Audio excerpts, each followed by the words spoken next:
ವರ್ಷ ಆಯ್ತು ಅವ್ರು ತಿರೋದು. ನನ್ನ ಮಗಳಾಗ ಅವ್ರ ಹೊಸದ ಮಗ. ಒಡೆ ಕೊಂಡೆಲ್ಲ ಮಾಡ್ತಿದ್ದೆ, ಖಾಲಿ ಆಯ್ತು ಕಣಪ್ಪ ಈಗ. ಇಲ್ಲ ಖಾಲಿ ಆಗ್ಯದ, ಈಗ ಏನು ಹೋಗೋ ಮಾಡಲಿ.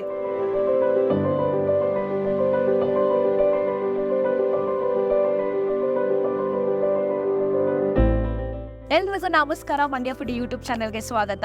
ನಾನಿವತ್ತು ಮಂಡ್ಯದ ಇಂಡ್ವಾಲ ಅನ್ನೋ ಒಂದು ಗ್ರಾಮಕ್ಕೆ ಬಂದಿದ್ದೀನಿ. ಇಲ್ಲಿ ಅಜ್ಜಿ ಒಬ್ರು ಸತತ 34 ವರ್ಷದಿಂದ 10 ರೂಪಾಯಿಗೆ 5 ಇಡ್ಲಿ ಕೊಡ್ತಿದ್ದಾರೆ. ಮುಂಚೆ 1 ರೂಪಾಯಿಗೆ 1 ಇಡ್ಲಿ ಕೊಡ್ತಾ ಇದ್ರು, ಇವಾಗ 10 ರೂಪಾಯಿಗೆ 5 ಇಡ್ಲಿ ಕೊಡ್ತಾ ಇದ್ದಾರೆ. ನಿಂಗಮ್ಮ ಅನ್ನೋ ಅಜ್ಜಿ ಇಂಡ್ವಾಳ ಗ್ರಾಮದಲ್ಲಿ ಇದು 34 ವರ್ಷದಿಂದ ಹೋಟ್ಲನ್ನ ನಡೆಸ್ತಾರೆ. ಅಲ್ಲ, ಇದು ಹೋಟ್ಲಲ್ಲ, ಪೆಟ್ಟಿ ಅಂಗಡಿ ಆಕ್ಚುಲಿ.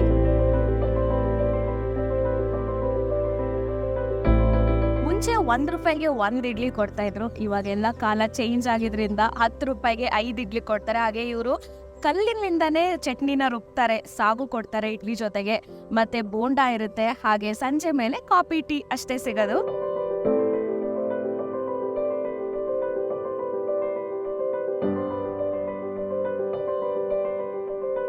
ಆಗಿನ ಜನರೇಷನ್ ಇಂದ ಹೇಗೆ ಫಾಲೋ ಮಾಡ್ಕೊಂಡು ಬರ್ತಿದ್ರು, ಕಲ್ಲಿಂದಲೇ ಉಪ್ಸಾರು ಖಾರ ಮಾಡೋದಾಗ್ಲಿ ಅಥವಾ ಚಟ್ನಿ ಮಾಡೋದಾಗ್ಲಿ, ಈಗ್ಲೂ ಅಜ್ಜಿ ಅದನ್ನೇ ಮಾಡ್ತಾರೆ. ಸೊ ಬನ್ನಿ ಇಲ್ಲೊಂದ್ಸೂರು ಟೇಸ್ಟ್ ಮಾಡ ಹೇಗಿರುತ್ತೆ ಅಂತ ನಾನು ನಿಮಗೆ ತಿಳಿಸ್ತೀನಿ ಎಂಟೈರ್ ವಿಡಿಯೋನಲ್ಲಿ.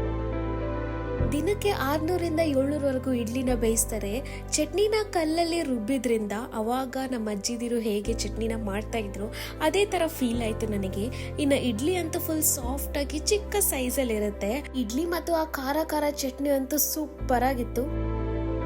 5 ಇಡ್ಲಿ 10 ಕೊಡ್ತಿದ್ದೋ, ಈಗೇನು ಬೇಡ ಅಂದ್ಬಿಟ್ಟು 5 ಮಾಡ್ದೋ. 10 ರೂಪಾಯಿಗೆ 5 ಕೊಡ್ತಾನೆ. ನಾನು ಇರುಗಂಡು ಮಾಡ್ತೀನಿ, ಸಾತರ ಮೇಲೆ ಲಾಸ್ಟ್ ಯಾರು ಮಾಡೋದಿಲ್ಲ ಕಣಪ್ಪ. ದಿನಕ್ಕೆ ಎಷ್ಟು ಇಡ್ಲಿ ಹಾಕ್ತೀರಾ ಅಜ್ಜಿ? 600-700 ಓಡ್ತದೆ. 50 ಇಡ್ಲಿ ಹಾಕ್ತೀನಿ ಸಹ. ಇಲ್ಲೊಂದದೆ ಒಂದು ಒಬ್ಬರಿಗೆ 2ರಿಂದ 50 ಇಡ್ಲಿ ಬರ್ತದೆ.